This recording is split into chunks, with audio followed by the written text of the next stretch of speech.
ॐ अज्ञानतिमिरान्धस्य ज्ञानाञ्जनशलाकया चक्षुरुन्मिलितं येन तस्मै श्रीगुरवे नमः। वाञ्छाकल्पतरुभ्यश्च कृपा सिन्धुभ्यैव च पतितानां पावनेभ्यो वैष्णवेभ्यो नमो नमः। नमो महावदन्याय कृष्ण प्रेम प्रदायते कृष्णाय कृष्ण चैतन्य नाम्ने गौरत्विषे नमः। हे कृष्ण करुणा सिंधो दीनबंधो जगत्पते गोपेश गोपिका कांत राधा कांत नमोस्तुते। तप्त कांचन गौरांगी राधे वृंदावनेश्वरी वृषभानुसुते देवी प्रणमामि हरिप्रिये।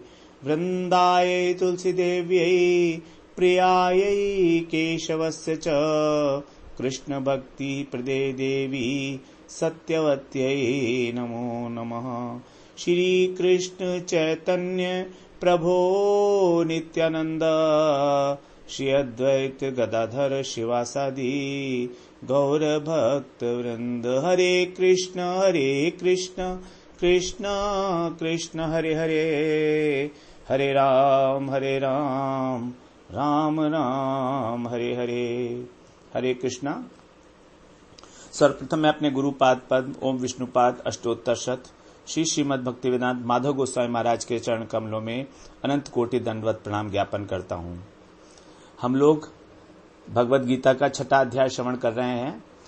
हम लोगों ने 2 प्रकरण श्रवण किए 6ठे अध्याय में, योगारूढ़ प्रकरण और ध्यान प्रकरण 32वें श्लोक तक।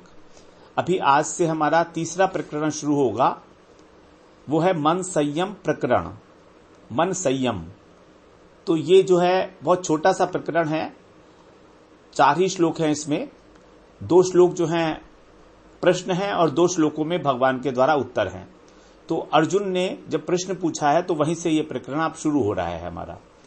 तो अर्जुन उवाच यो अयम योगस्त्वया प्रोक्तः साम्येन मधुसूदन एतस्याहं न पश्यामि चंचलत्वात् स्थितिं स्थिराम्। यो अयम योगस्त्वया प्रोक्तः साम्येन मधुसूदन एतस्याहं न पश्यामि चंचलत्वात् स्थितिं स्थिराम्। यहां पर क्या बता रहे हैं ये श्लोक जो है, अब अर्जुन के जो प्रश्न हैं ये बड़े इंपॉर्टेंट हैं हमारे लिए। इस श्लोक से ये बात पता लगती है कि अर्जुन की जो मन की स्थिति थी वो क्या थी। अर्जुन पहले किम कर्तव्यम विमूढ़ की स्थिति में थे कि मुझे क्या करना चाहिए और क्या नहीं करना चाहिए अपने कल्याण के लिए। और उन्होंने अभी तक भगवान के उपदेशों को बहुत ध्यान से सुना है, समझा है उनको, और अपने को देखा, अपने को टटोला उन्होंने कि मैं कहां पर खड़ा हूं। इन सब उपदेशों के परिप्रेक्ष्य में मैं कहां पर खड़ा हूं, मेरी स्थिति क्या है। तो उनके प्रश्न, जब उन्होंने इसको अपने एनालाइज किया, सेल्फ एनालाइज किया, तब उनके मन में एक प्रश्न आया। तो देखिए, हमको श्रवण करने का तरीका यहीं पर बता रहे हैं कि यदि हम लोग श्रवण कर रहे हैं और हमारे मन में प्रश्न नहीं उठ रहा है कोई भी, तो 2 ही कारण बताते हैं। जो टीचर स्कूल में पढ़ाया करते थे वो यही बोलते हैं, या तो तुमको सब कुछ समझ में आ रहा है या तुमको कुछ भी समझ में नहीं आ रहा है। टीचर यही कहा करते थे। तो हमारे मन में जिज्ञासा तभी उठेगी जब जो बात कही जा रही है उसको हम अपने जीवन में अप्लाई करेंगे, उसको उतारने के लिए सोचेंगे कि ये बात मेरे लिए कहां तक ठीक बैठती है। तो अब भगवान ने जब मन के बारे में बात की कि ध्यान योग में मन को किस प्रकार से संयमित करना है, चित्त को स्थिर करना है, दीपक की भांति, दीपक की लौ की भांति, बिल्कुल हिले ना वो, तब अर्जुन के मन में शंका आ गई स्वाभाविक रूप से। अब अर्जुन ने प्रश्न पूछ लिया, उनके मन में किसी प्रकार का कोई छल कपट नहीं था, कोई दिखावा नहीं था कि मैं प्रश्न पूछूंगा तो भगवान पता नहीं क्या सोचेंगे, या दिखाने के लिए प्रश्न पूछ लिया कि मैं ध्यानपूर्वक सुन रहा हूं। ऐसा कुछ नहीं था उनके मन में। अर्जुन का नाम ही कैसे है, सरल हृदय, रिजु है वो, रिजु। रिजु का अर्थ होता है सीधा साधा, सरल रेखा। हम लोग जब ज्योमेट्री पढ़ते थे तो वहां पर पढ़ते थे हम लोग रिजु रेखा, जो स्ट्रेट लाइन होती है उसको बोलते हैं सरल रेखा को रिजु रेखा, मतलब जो बिल्कुल सीधी है। उसी प्रकार अर्जुन भी सीधे हैं, निष्कपट हैं। तो हमें जो हमारे मन में वास्तव में जेन्युइन जिज्ञासा उठी है उसके प्रति उसका प्रश्न पूछना चाहिए, जो उस प्रसंग से संबंधित है। अगर अप्रासंगिक प्रश्न है तो उसका भी कोई फायदा नहीं होगा। तो प्रश्न पूछ के जो प्रश्न पूछने वाला है वो तीनों लोगों का कल्याण करता है। अपना कल्याण तो करता ही है, जो वक्ता है उसका भी कल्याण करता है, क्योंकि वक्ता को भी सोचना पड़ता है उसके लिए कि मैं क्या प्रश्न का उत्तर दूंगा इसके, और जो अन्य श्रोता हैं उनका भी कल्याण हो जाता है। लेकिन बात क्या है, सटीक प्रश्न होना चाहिए। तो अर्जुन ने हम लोगों के बिहाफ पर यह कृष्ण से प्रश्न पूछा है, बिल्कुल भोलेपन में, बिना किसी कपट के, क्योंकि भगवान को तो कपट पसंद ही नहीं है ना। भगवान को हमारा कपट 1 मिनट में पता भी लग जाएगा। और भगवान को क्या, अगर हमसे ही कोई प्रश्न पूछे और हमें उसके बात करने से, उसके पूछने के ढंग से, उसके शब्दों के संयोजन से, उस प्रश्न के विषय वस्तु से यह पता लग जाएगा कि ये प्रश्न अपनी जिज्ञासा शांत करने के लिए पूछ रहा है या परीक्षा लेने के लिए पूछ रहा है, कितना इसमें कपट है और कितना निष्कपट है। भगवान को तो कपट पसंद है ही नहीं, मोहि कपट छल छिद्र न भावा। तो अगर सरल चित्त है तो प्रश्न पूछना ही चाहिए। तो भगवान ने अभी तक जो कुछ भी कहा था वो क्या हम ये समझे कि अर्जुन समझे नहीं है? अर्जुन तो बिल्कुल ठीक ठीक समझ रहे हैं वास्तव में। तभी तो उन्होंने कहा, जो भगवान ने, जो उन्होंने कहा यो अयम का मतलब क्या है? यो अयम, अयम माने ये वाला जो आपने योग बताया, जो परम योग बताया, ये यह अयम। अयम शब्द का मतलब है जो आपने परम श्रेष्ठ वस्तु बताई है मुझको। अभी बताया ना भगवान ने, स योगी परमो मतः, जो परम योगी है उसके बारे में जो आपने बताया परम योग। तो ये जो आपके द्वारा कहा गया है ये कैसा है? परम है, श्रेष्ठ है। मतलब अर्जुन समझ गए कि ये श्रेष्ठ है। अब अर्जुन फिर अपनी बात पूछ रहे हैं उनसे कि आपके द्वारा जो ये कहा गया योग है श्रेष्ठ है और समता रूप है, साम्येन मधुसूदन। तो अर्जुन 2 बात समझे कि एक तो आपका द्वारा जो योग कहा गया है ये परम है, श्रेष्ठ है, और साम्येन मतलब समता रूप है। वास्तव में भगवान ने समता की इतनी अधिक बात की थी, साम्येन मधुसूदन। तो अर्जुन उसी बात को लक्ष्य करके यहां पर अपना प्रश्न पूछ रहे हैं। प्रश्न क्या है? अर्जुन कह रहे हैं कि हे मधुसूदन, त्वया का मतलब आपने, साम्येन का मतलब समता, समदृष्टि की जो बात की, समदर्शन की जो बात की, वो साम्येन यानी समता रूप। यह माने जो, और अयम माने योग। अयम योग माने जो योग बताया, ये आपने प्रोक्त माने कहा है। तो आपने, हे मधुसूदन, आपने समता रूप जो ये योग कहा है अभी अभी, तो उसको, उसके बारे में बता रहे हैं चंचलत्वात्। चंचलत्वात् मतलब मन के चंचल होने के कारण। अहम माने मैं, एतस्य का मतलब इस योग को, स्थिराम का मतलब स्थिर, स्थिति का मतलब स्थिति, इस योग की, मन की चंचलता के कारण इस योग की स्थिर स्थिति में नहीं देखता हूं, न पश्चामी। इस योग की अपने अंदर मैं स्थिर स्थिति नहीं देखता हूं। अर्थात क्या मैं भी इस योग में स्थिर हो पाऊंगा? यह बात मेरे को समझ में नहीं आ रही है। कारण क्या है? चंचलत्वात्, मन की चंचलता।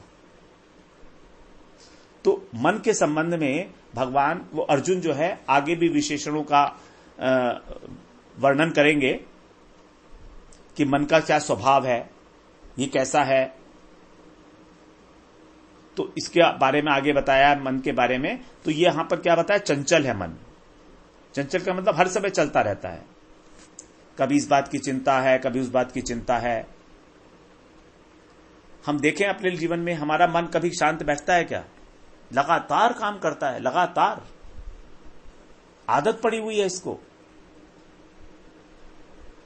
कभी अतीत को चला जाएगा, भूतकाल में चला जाएगा, हलचल हो जाएगी वहां पर मन में। कभी भविष्य को लेकर चिंतित हो जाएगा और फिर सोचेगा कि अब मैं नहीं ऐसा करूंगा, आगे से ऐसा करूंगा, आगे से ऐसा करूंगा, संकल्प करेगा। फिर अपनी ही बात को काटेगा कि नहीं ये तो मैं नहीं कर सकता हूं, तो इसका कुछ ऑप्शन देखते हैं। हाँ, इसका ऑप्शन ये है, ये विकल्प आ गया। तो अपने भूतकाल के अनुसार कुछ अपने संकल्प निर्धारित करता है जिससे कि उसका भविष्य ठीक हो जाए, और फिर उस संकल्प को काट देता है। कहता है नहीं ये तो मुझसे होगा नहीं, बियॉन्ड माई कैपेसिटी। तो फिर विकल्प लगाता है, अच्छा चलो ये नहीं तो ये कर लिया जाए, ये नहीं तो ये कर लिया जाए। So he will try to analyse in different ways with different thoughts. यही है संकल्प विकल्प। तो एक तो है मन चंचल है। फिर आगे अभी बताएंगे अर्जुन कि मन कैसा है, ये प्रमथनशील है। वहां पर भी इसको हम श्रवण करेंगे, यहां पर भी इसको समझना आवश्यक है।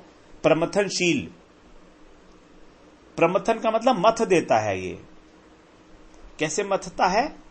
जैसे जब घड़े के अंदर जब दही बिलोई जाती है तो मथानी होती है, एक मथानी। उस मथानी को बहुत तेजी के साथ चलाया जाता है डोर के साथ, तो वो मथ देती है दही को, पूरा का पूरा मथ देती है, विचलित कर देती है। इसी प्रकार से ये मन साधकों को उनके मार्ग से विचलित करती है। चाहते कुछ और हैं और कुछ और करवा देता है, क्योंकि बड़ा पावरफुल है, बड़ा बलवान है। इसका तीसरा विशेषण दे रहे हैं, बड़ा बलवान है, चंचल है, प्रमथनशील है, बलवान है और दृढ़ है। दृढ़ का मतलब जिद्दी है, मानता नहीं है। छोटे बच्चे जो होते हैं वो कैसे जिद करते हैं कि मेरे को तो ये खिलौना चाहिए, बस मुझे नहीं पता आप कहां से लाओगे दोगे, और वरना रोएगा। इतने जिद्दी होते हैं, इतने हठी होते हैं। थप्पड़ मार दो तो भी रोता रहता है। आखिरकार मां बाप को झुकना ही पड़ जाता है कई बार। अगर उसकी डिमांड जेन्युइन है तो झुकना ही पड़ जाता है। तो इतना जिद्दी है ये, इसको बोला दृढ़ है मन। तो ये मन के विशेषण हम लोग आगे डिटेल में श्रवण करेंगे। तो अब अर्जुन ने अपना जो मनोभाव व्यक्त किया कि ये चंचल है, तो हमें ऐसा लगता है कि वास्तव में ये अर्जुन अपने लिए क्या हमारे लिए कह रहे हैं। उनको तो क्या होगा, वो तो भगवान के परिकर हैं, हमारे लिए पूछ रहे हैं वो सारी बातें। और ये सारे प्रश्न हमारे मन में उठेंगे यदि हम लोग अपना साधन कर रहे हैं, तो सारे प्रश्न ये उठेंगे जो अब अर्जुन ने पूछे हैं उनसे। और इन प्रश्नों के कारण अगर इनके उत्तर नहीं मिलते हमें ठीक प्रकार से, तो हमें निराशा भी होती है साधन में कि बस अब बहुत हो गया, अब क्यों करना। और ये सोचेंगे हम कि मन को तो वश में किया ही नहीं जा सकता। अर्जुन जैसे लोग जब ये प्रश्न पूछ रहे हैं तो मैं किस खेत की मूली हूं, ऐसा सोचते हैं हम लोग। बड़े बड़े लोग मन को वश में नहीं कर पाए तो मुझे क्या फर्क पड़ता, मैं क्यों करूं। ये अलग अलग बातें जो हैं मन में आती हैं। तो इसीलिए भगवान से अब इन प्रश्नों का उत्तर पूछ रहे हैं अर्जुन। तो अर्जुन ने यहां पर योग की परिभाषा दे दी, एक साम्येन मधुसूदन। मैंने आपसे ये परम योग सुना। अयम का मतलब ये अभी जो आपने बताया 32वें श्लोक में। 32वें श्लोक में क्या बताया था? आत्मोपम्येन सर्वत्र समम पश्यति यो अर्जुन। अपनी आत्मा की भांति जो सब में समान भाव रखता है, समम पश्यति। तो अर्जुन अब इस योग को ऐसा समझ रहे हैं कि बुद्धि की समता, दृष्टि की समता होना, यही है परम योग, साम्येन मधुसूदन। यद्यपि योग की अलग अलग परिभाषाएं दी गई हैं ऋषियों के द्वारा। पतंजलि ऋषि ने बोला योगश्चित्त वृत्ति निरोधः, योगश्चित्त वृत्ति निरोधः, अर्थात चित्त वृत्ति को निरोध करना, उसको ही पतंजलि ऋषि ने योग बोला है। फिर किसी ने बोला भगवतः योगः सायुज्यम, भगवान के साथ सायुज्य प्राप्त कर लेना, यह भी योग हो गया। तो लेकिन अर्जुन की परिभाषा यहां अलग है।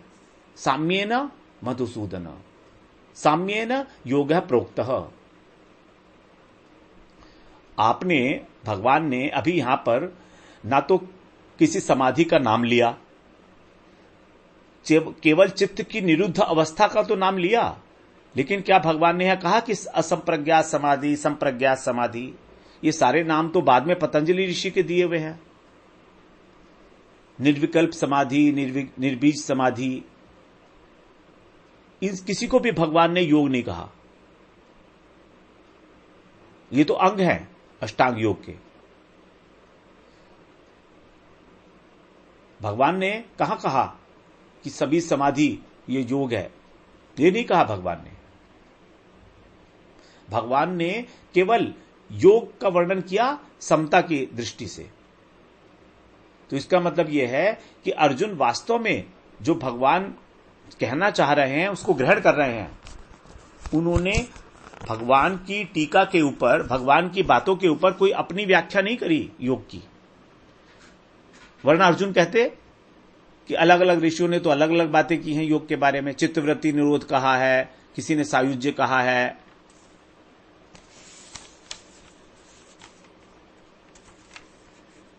यही है वास्तविक श्रवण, कि जो सामने वाले का भाव है उस भाव को ग्रहण करना। और हम लोग भी अपना भगवत गीता के श्रवण से यही बात अपने मन में डालना चाह रहे हैं कि भगवान या अर्जुन जो जिस भाव से प्रश्न कर रहे हैं या उत्तर दे रहे हैं, वो भाव हमारे हृदय में संचरित हो जाए। We should become at the same level, same wavelength. जिस वेवलेंथ पे ये बात चल रही है कृष्ण की और अर्जुन की, ठीक है, वो तो बहुत हाई लेवल की बात है वहां तक, लेकिन वहां तक उनके भाव को समझने का प्रयास तो कर ही सकते हैं ना। जो हमारे महाजनों ने, जो हमारे संतों ने टीकाएं लिखी हैं, उसके आधार के ऊपर। हमारी अपनी तो कोई सामर्थ्य नहीं है कि हम उस वेवलेंथ को टच करें, और ना ही कर सकते हैं। लेकिन जो भगवत प्राप्त संत हैं, जो भगवत प्राप्त भक्त हैं, महापुरुष हैं, उनकी जो वाणी है, उस वाणी के माध्यम से हम उस भाव को थोड़ा सा यत्किंचित रूप में ग्रहण करने का प्रयास तो कर ही सकते हैं ना। और इस प्रयास में ही हमको अभूतपूर्व आनंद आएगा। आप इसका अनुभव करेंगे। तो यहां पर अर्जुन ने वही बात ग्रहण की, साम्येन मधुसूदन। उन्होंने कोई अपने पास से कोई भी उसके ऊपर आरोपित नहीं किया किसी विचारधारा को। उनका यही निष्कर्ष था कि भगवान समता के ऊपर बहुत महत्व दे रहे हैं, और दिया भी भगवान ने। दूसरे अध्याय के 49वें श्लोक में कहा भगवान ने, समत्वम योग उच्यते। समत्वम योग उच्यते मतलब समता को धारण करना ही योग है, उसी को योग कहा जाता है। तो वो बात जो है अर्जुन को अभी याद है, अर्जुन को मालूम है। और 5वें अध्याय में, छठे अध्याय के शुरू में ही परिस्थितियों में समता की बात की, फिर पदार्थों में समता की बात की, उसके बाद फिर प्राणियों में समता की बात की। कर्म योगी के लिए समता, ज्ञान योगी के लिए किस प्रकार की समता, सारी समता की बात की है भगवान ने। और फिर योग है कर्मसु कौशलम कह के योग की महिमा भी बता दी कि वास्तव में योग ही कर्म करने में कौशल है, 50वें श्लोक में, कि कुशलता पूर्वक काम करना बुद्धि के साथ। यही है हमारे जीवन में नित्य प्रतिदिन सिद्ध होने वाला योग। दिन प्रतिदिन जो हमारा योग सिद्ध हो सकता है वही है ये, न कि जंगल में जाकर और आंख बंद करके बैठने वाला कोई योग। परिस्थितियों में, प्राणियों में, पदार्थों में सावधान रहना, बोलने में, चालने में, चलने में, बैठने में, व्यवहार में, सबसे प्रत्येक प्राणी के साथ जागरूकता के साथ ऑफिस के अंदर, कि कहीं भी मन जरा भी सो ना जाए, झपकी ना आ जाए, पूरी सावधानी के साथ निरंतर योग का ही पालन हो, समता का पालन हो। अब दूसरा यहां पर सबसे इंपॉर्टेंट बात है, अर्जुन ने प्रश्न पूछते हुए भगवान को एक उच्च संबोधन किया, मधुसूदन। बड़ा इंपॉर्टेंट संबोधन है ये, क्योंकि जो श्रेष्ठ पुरुष होते हैं उन लोगों की प्रत्येक शब्द का कुछ ना कुछ अर्थ होता है। अब अर्जुन ने यहां पर मधुसूदन क्यों कहा? अर्जुन तो कुछ भी कह सकते थे, कृष्ण कहते, माधव कहते, कृष्ण भी कहते, कुछ भी कह सकते थे अर्जुन, सखा कहते, लेकिन क्या कह रहे हैं? मधुसूदन।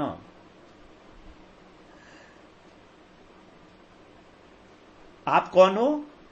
मधुसूदन हो आप। तो मधुसूदन होने के कारण आप तो ये योग कर सकते हो, आपके लिए तो सब कुछ संभव है, आसान है, क्योंकि आप तो मधुसूदन ठहरे। ये मधु और सूदन कौन है? मधु और कैटब नाम के दो असुर थे। मधु और कैटब ये दोनों ही राग और द्वेष के प्रतीक हैं, या यूं कहें कि राग द्वेष जो हैं वो मधु और कैटब के ही रूप हैं, अंश आध्यात्मिक रूप। राग और द्वेष तीसरे अध्याय में हम लोग बहुत अच्छा श्रवण किए, राग और द्वेष। राग द्वेष हमारे परिपंथी डाकू बताए हैं, जो हमारा सर्वस्व अपहरण करते हैं। क्या अपहरण करते हैं ये लोग? राग और द्वेष हमारा समय लेते हैं। साधक के लिए, भक्त के लिए समय ही उसका धन है। अगर वो समय सदुपयोग करता है, साधन कर रहा है, तो इसका मतलब यह है कि वो अपने धन को इन्वेस्ट कर रहा है, और अगर नहीं कर रहा है तो अपने धन को खो रहा है। तो ये राग और द्वेष संसार के प्रति, संसार के वस्तु के प्रति, संसार के व्यक्तियों के प्रति मोह से ग्रसित होकर ये हमारा सारा समय ले जाते हैं। संसार में ही लगे रहते हैं, हम अपने विषय में सोच ही नहीं पाते आत्म कल्याण के लिए कभी भी। तो इसी को भगवान ने बताया, ये प्रतीक हैं दोनों, मधु और कैटब के। तो आप तो भगवान तो राग द्वेष से ऊपर है। तो ये दोनों जो थे ये पैदा हुए थे विष्णु के कान से, मधु और कैटब। विष्णु कर्ण मलोद्भूतौ हंतुम ब्रह्मणाम उद्यतौ, हंतुम ब्रह्मणाम उद्यतौ। कान के मैल से प्रकट हुए विष्णु के। और इन किस चीज का प्रतीक है? राग और द्वेष का। और राग और द्वेष कहां से प्रकट होता है? हमारा इंद्रियों से। और इंद्रिया कौन सी? देख के राग द्वेष नहीं होता है, सुनकर राग द्वेष अधिक होता है।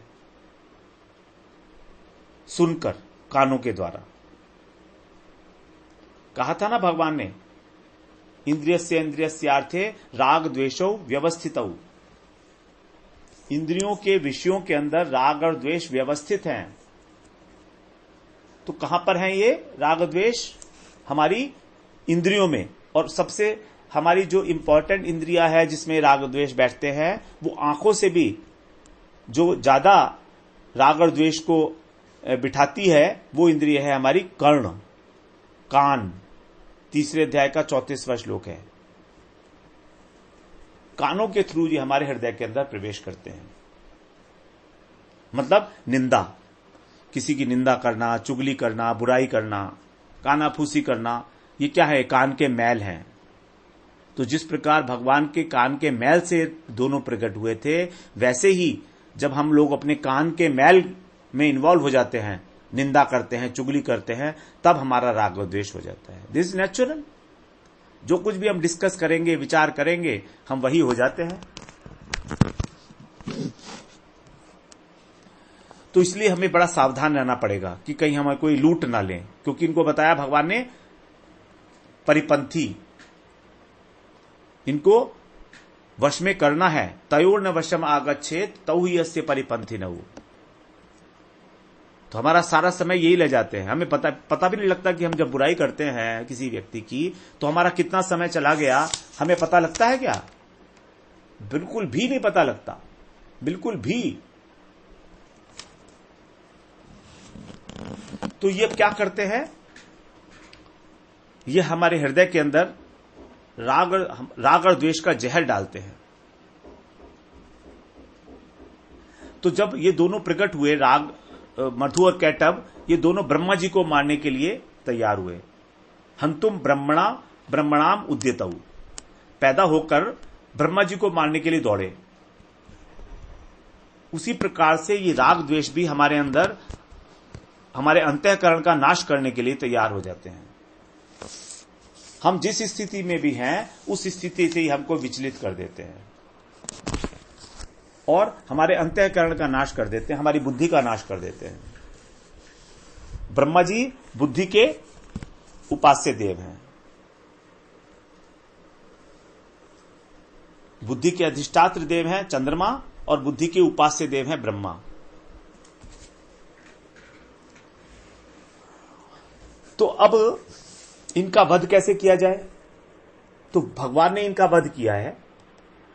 और विष्णु कौन है? सर्वव्यापक तत्व, जिनका दृष्टिकोण सर्वव्यापक है। तो व्यापक दृष्टिकोण वाला जो व्यक्ति है वही राग और द्वेष को जीत सकता है। तो जब ये दोनों विष्णु से लड़ते लड़ते नहीं मर रहे थे तो महामाया की प्रेरणा हुई और इन्होंने विष्णु से कहा कि हम दो हैं और तुम एक हो, तो तुम हमसे कोई वर मांग लो। तो यही है, देखिए, आसुरिक प्रवृत्ति। अपने बल का इतना अहंकार हो गया कि अपने शत्रु को ही वर देने के लिए तैयार हो गए। बताइए, इनकी आसुरिक प्रवृत्ति होती है। अब विष्णु ने क्या वर मांगा? विष्णु ने कहा कि ठीक है, मुझको तुम ये वर दे दो कि तुम दोनों ही मेरे हाथ से मारे जाओ। और इन्होंने वर दे दिया, ठीक है, लेकिन तुम्हें वे वहां मारना जहां पर धरती के ऊपर पानी ना हो। धरती में हर जगह पर पानी ही है। तो विष्णु भगवान ने इनको अपने घुटने पर रखकर मार दिया। इस प्रकार से मधु और कैटभ को मारा। तो इसीलिए बोला मधुसूदन, क्योंकि विष्णु जो हैं वो क्या हैं? वो तो भगवान के गुणावतार है ना।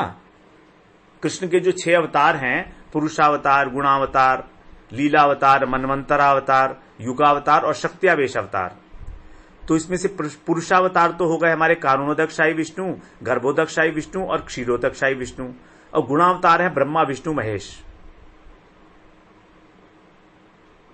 उसके बाद फिर प्रत्येक मनवंतर में अवतार होते हैं और युग में अवतार होते हैं। और किसी जीव के अंदर भी भगवान अपनी शक्ति का आवेश डाल देते हैं और लीला अवतार होते हैं।